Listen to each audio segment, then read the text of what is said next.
Most welcome dear students, आप सभी लोगों का स्वागत है आपके अपने यूट्यूब चैनल डीजे पर। आज का ये सेशन बहुत ज़्यादा मोस्ट इंपॉर्टेंट है क्लास 12th के अर्थशास्त्र के बालकों के लिए, क्योंकि यहाँ पर हम लोग बात करने वाले डिस्कस उनके मोस्ट इंपॉर्टेंट प्रश्नों की सीरीज के बारे में। और ये एक या दो तीन सेट मैं यहाँ पर लेकर आप लोग के साथ डिस्कस करूँगा, जिसमें कि सभी संपूर्ण बहुविकल्पी का मैं एक साथ आप लोग के साथ डिस्कस करने वाला हूँ। इसलिए वीडियो को बिना स्किप किए आप लोग को पूरा देखना है। चलिए स्टार्ट करते हैं कक्षा 12 का ये महत्वपूर्ण सेशन डिस्कस। कक्षा 12 के विद्यार्थियों के लिए, क्लास 12 के विद्यार्थियों के लिए अर्थशास्त्र का ये महत्वपूर्ण सेशन रहेगा 2023 के लिए। प्रश्न बहुत ही इंपॉर्टेंट है। देखिए प्रश्न क्या है, डिस्कस बहुविकल्पी प्रश्नों की सीरीज पहले है यहाँ पर आप लोगों का, तो बहुविकल्पी प्रश्नों की सीरीज का मैं पूरा फुल डिस्कशन कर रहा हूँ। इसलिए वीडियो को बिना स्किप किए आप लोग को पूरा देखना है, ठीक है। और याद रखिएगा, यदि ज़्यादा नंबर पाने की इच्छा तो डीजे सर चैनल से जरूर लीजिएगा शिक्षा। पहला देखिए प्रश्न क्या है, एक वस्तु की मानवीय आवश्यकताओं को संतुष्ट करने की क्षमता को क्या कहते हैं। प्रश्न ध्यान सुनिए, एक वस्तु की मानवीय आवश्यकताओं को संतुष्ट करने की क्षमता को क्या बोलते हैं हम लोग डिस्कस। तो यहाँ पर देखिए हो जाएगा उपयोगिता। क्या हो जाएगा? उपयोगिता। पहले प्रश्न का विकल्प नंबर ए जो होगा वो करेक्ट हो जाएगा। चलिए दूसरे इंपॉर्टेंट बहुविकल्पी प्रश्न की ओर बढ़ते हैं। किसी वस्तु की वह मात्रा जिसे एक उपभोक्ता दी हुई कीमत तथा आय पर क्रय करता है उसे कहते हैं, उसे क्या कहते हैं डिस्कस? उसे कहते हैं वस्तु की मांग। क्या कहते हैं? वस्तु की मांग कहते हैं। तीसरे महत्वपूर्ण प्रश्न की ओर बढ़ते हैं। निम्नलिखित में से कौन व्यष्टि अर्थशास्त्र की विषय वस्तु नहीं है? इनमें से कौन सा जो है डिस्टेंस व्यष्टि अर्थशास्त्र की विषय वस्तु नहीं है? कीमत में, देश में कीमत स्तर का उतार चढ़ाव, देश में कीमत स्तर का जो उतार चढ़ाव होता है डिस्टेंस, वो व्यष्टि अर्थशास्त्र के अंतर्गत नहीं देखा जाता है, ठीक है। तो तीसरे प्रश्न का विकल्प नंबर बी जो होगा वो करेक्ट हो जाएगा। चलिए इंपॉर्टेंट प्रश्नों की सीरीज में बढ़ते हैं हम लोग चौथे प्रश्न की ओर। फर्म के संतुलन हेतु आवश्यक शर्त क्या है? तो सीमांत आय जो होता है डिस्टेंस, वो सीमांत लागत के इक्वल हो जाता है। भारत में देखिए सबसे मोस्ट इंपॉर्टेंट प्रश्न, भारत में 500 रुपये और 1000 के रुपए के नोटों का विमुद्रीकरण कब किया गया था डिस्टेंस? तो ये किया गया था सन 2016 में किया गया था, ठीक है ना। 16 में किया गया था, ठीक है ना। 2016 सन में बहुत खतरनाक सन था। निम्नलिखित में से कौन सा केंद्रीय बैंक का काम नहीं है? तो डिस्टेंस देखिए साख सृजन करने का काम जो होता है वो केंद्रीय बैंक का नहीं होता है, ठीक है डिस्टेंस। याद रखिएगा, यदि ज़्यादा नंबर पाने की इच्छा तो डीजे सर चैनल से जरूर लीजिएगा शिक्षा। चलिए मोस्ट इंपॉर्टेंट प्रश्नों की सीरीज बढ़ते हैं हम लोग। सातवें महत्वपूर्ण प्रश्न की ओर देखिए दोस्तों। सातवां आपका प्रश्न क्या है, अर्थव्यवस्था में शाख सृजन का कार्य कौन करता है? देखिए शाख सृजन का कार्य जो होता है डिस्टेंस, वो करते हैं व्यावसायिक बैंक करते हैं। कौन करते हैं? व्यावसायिक बैंक। यानी अर्थव्यवस्था में शाख सृजन का कार्य जो होता है वो कौन करते हैं? व्यावसायिक बैंक करते हैं।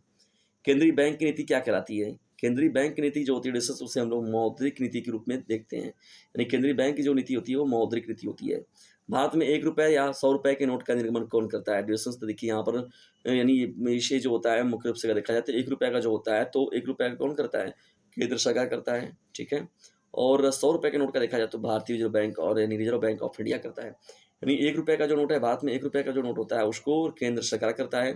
केंद्र सरकार का देखा जाए तो वित्त मंत्रालय से होता है ये। और 100 रुपये का नोट जो होता है डिस्टेंस, उसका निगमन जो होता है भारतीय रिजर्व बैंक करता है, यानी रिजर्व बैंक ऑफ इंडिया करता है, ठीक है। चलिए बढ़ते हैं यहाँ पर। सकल घरेलू उत्पाद का क्या अर्थ होता है? सकल घरेलू उत्पाद का क्या अर्थ होता है डिस्टेंस? यहाँ पर 4 विकल्प दिए गए हैं। तो देखिए किसी देश की सीमा के अंतर्गत उत्पादित वस्तुओं और सेवाओं का जो कुल मूल्य होता है उसी को हम लोग बोलते हैं सकल घरेलू उत्पाद बोलते हैं, ठीक है। किसी देश की सीमा के अंतर्गत उत्पादित वस्तुओं और सेवाओं का कुल जो मूल्य होता है उसे ही हम लोग बोलते हैं क्या? सकल घरेलू उत्पाद बोलते हैं। चलिए अब बढ़ते हैं सेट 2 की ओर। देखिए सेट 2 में आप लोगों को कौन से बहुविकल्पी प्रश्न पूछे गए हैं। मुद्रा वह धुरी है जिसके चारों ओर क्या होता है? अर्थशास्त्र जो होता है, अर्थविज्ञान जो होता है चक्कर लगाता है। मुद्रा वह धुरी है जिसके चारों ओर अर्थविज्ञान चक्कर लगाता है। यह कथन किसका है? पीयू का, मार्शल का, किन्स का, हाम का। तो ये कथन जो है वो मार्शल साहब का है, ठीक है ना। उपभोक्ता की आय में वृद्धि होने के साथ साथ निकृष्ट वस्तुओं की मांग क्या हो जाती है? में गिरावट होती है। क्या होता है जिससे उसमें गिरावट होता है, यानी आय में वृद्धि होने के साथ साथ निकृष्ट वस्तुओं की मांग में जो होता है मुख्य रूप से गिरावट देखने को मिलता है। एक बाजार उस समय संतुलन में की अवस्था में होता है जब वस्तु की मांग क्या होता है? वस्तु की आपूर्ति के बराबर होता है। भाई जाहिर सी बात है, मांग जितनी हो रही है उतनी आपूर्ति हो रही है, तो संतुलन क्या होगा? बना रहेगा, यानी संतुलन की स्थिति बनी रहेगी मार्केट में। सकल राष्ट्रीय उत्पाद जो होता है बाजार की कीमतों पर माइनस मूल्यह्रास जो होता है वो क्या होता है? शुद्ध राष्ट्रीय उत्पाद, यानी बाजार कीमतों पर देखा जाए तो शुद्ध राष्ट्रीय उत्पाद हम लोग उसे कहते हैं। सकल राष्ट्रीय उत्पाद में से अगर हम लोग मूल्यह्रास को घटाएंगे तो शुद्ध राष्ट्रीय उत्पाद प्राप्त होता है। पांचवें महत्वपूर्ण प्रश्न की ओर बढ़ते हैं। करेंसी करेंसी नोटों का को निर्गमित करने का एकमात्र अधिकार जो होता है निम्नलिखित संस्था को है। कौन संस्था को है डिस्टेंस? तो देखिए यहाँ पर जो है रिजर्व बैंक ऑफ इंडिया को है। किसको है? रिजर्व बैंक ऑफ इंडिया को है। नहीं, करेंसी नोटों को निर्गमित करने का जो एकमात्र अधिकार जो है वो रिजर्व बैंक ऑफ इंडिया को दिया गया है, क्योंकि जानते हैं केंद्रीय बैंक एक ही है, उसका नाम है भारतीय रिजर्व बैंक, या जिसे हम लोग रिजर्व बैंक ऑफ इंडिया के नाम से जानते हैं। एक राष्ट्र एक कर एक बाजार से संबंधित प्रत्यक्ष कर कौन है? तो जो है जीएसटी है। क्या है? राष्ट्र सर्विस टैक्स ना, ये हो जाएगा आप लोग का जीएसटी हो जाएगा, ठीक है ना। तो गुड्स एंड सर्विस टैक्स हो जाएगा, ठीक है ना। एक राष्ट्र एक कर तथा एक बाजार से संबंधित प्रत्यक्ष कर जो हो जाएगा वो क्या हो जाएगा? जीएसटी हो जाएगा। राजस्व अगर देखा जाए, नेक्स्ट प्रश्न की ओर बढ़ते हैं। देखिए राजस्व प्राप्तियों की अपेक्षा देखा जाए तो राजस्व प्राप्तियों की अपेक्षा राजस्व खर्च व्यय का अधिक कहलाता है। क्या कहलाता है? तो डिस्टेंस ये कहलाता है राजस्व घाटा कहलाता है। क्या कहलाता है? राजस्व घाटा कहलाता है। मौद्रिक अधिकार अथवा सरकार द्वारा जारी मुद्रा जिसे लेने से कोई इनकार नहीं कर सकता, क्या कहलाता है वो? तो डिस्टेंस वो कहलाता है विधिग्राह्य या वैध मुद्रा कहलाता है, ठीक है। तो इनकार कोई नहीं कर सकता, अगर करेगा तो उसके ऊपर विशेष रूप से कार्रवाई हो जाएगी। 9वें प्रश्न को बोलते हैं एक वक्र जिस पर सभी बिंदु संयोग जो होता है उपभोक्ता की समान संतुष्टि प्रदान करते हैं उसे क्या कहते हैं? तो उसे हम लोग कहते हैं डिस्टेंस अनधिमान वक्र कहते हैं। क्या कहते हैं? अनधिमान वक्र बोलते हैं, ठीक है ना।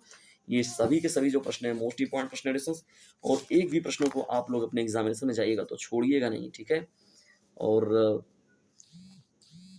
कंप्लीट करके जाइएगा डिस्टेंस को पूरा का पूरा। और भी मैंने बहुत सारे लेक्चर दे रखे हैं, उनको जरूर देखिएगा। समष्टि अर्थशास्त्र के अभ्युदय प्रवर्तक का श्रेय जाता है, तो किसको इसका श्रेय जो होता है वो किसे जाता है डिस्टेंस? तो ये जाता है आप लोगों के जो महत्वपूर्ण रूप से हैं कौन? किंस साहब को जाता है। किसको जाता है डिस्टेंस? तो किंस जी को जाता है, ठीक है ना।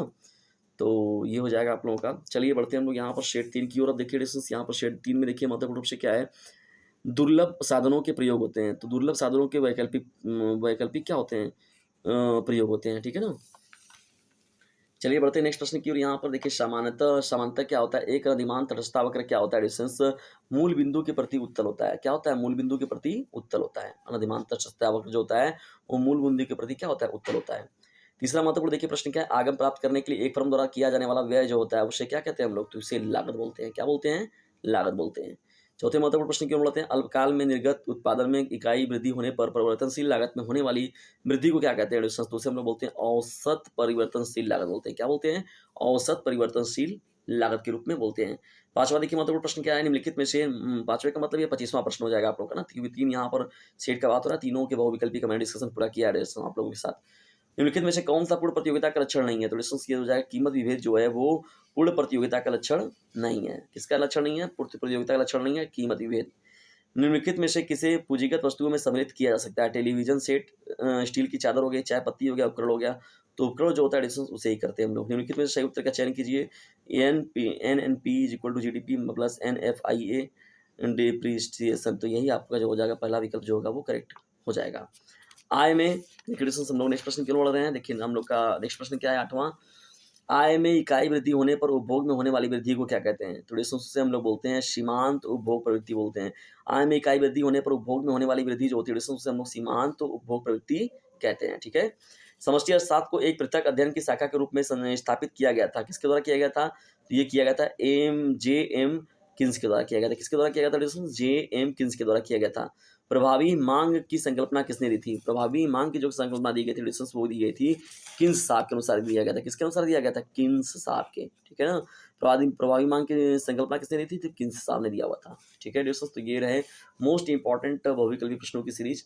आज का महत्वपूर्ण सेशन आप लोग कैसा लगा इसके बारे में कमेंट बॉक्स में जरूर बता दें। वीडियो थोड़ा सा हेल्पफुल लगा तो इसे लाइक करें, शेयर करें, और चैनल पर नए चैनल को सब्सक्राइब करना बिल्कुल भी ना भूलें। इसके अलावा मैंने प्लेलिस्ट में बहुत सारे वीडियोस दे रखे हैं अपने, जाकर उनको देखिए। यदि नहीं देख पाते तो डिस्क्रिप्शन बॉक्स में नंबर दे रखा है मैंने, उस नंबर से जुड़िए, या तो फिर आप लोगों को डिस्टेंस जो है प्ले लिस्ट में जाकर देखना पड़ेगा, वहाँ से आप लोग कंप्लीट पूरा देख लीजिएगा, ठीक है। उसमें बहुत सारे प्ले लिस्ट बने, या तो डिस्क्रिप्शन बॉक्स में जाइए, वहाँ से आप लोग को चीज़ें मिल जाएंगी। जल्दी मिलते हैं किसी टॉपिक के साथ, तब तक के लिए टेक केयर, बाय, जय हिंद, जय भारत।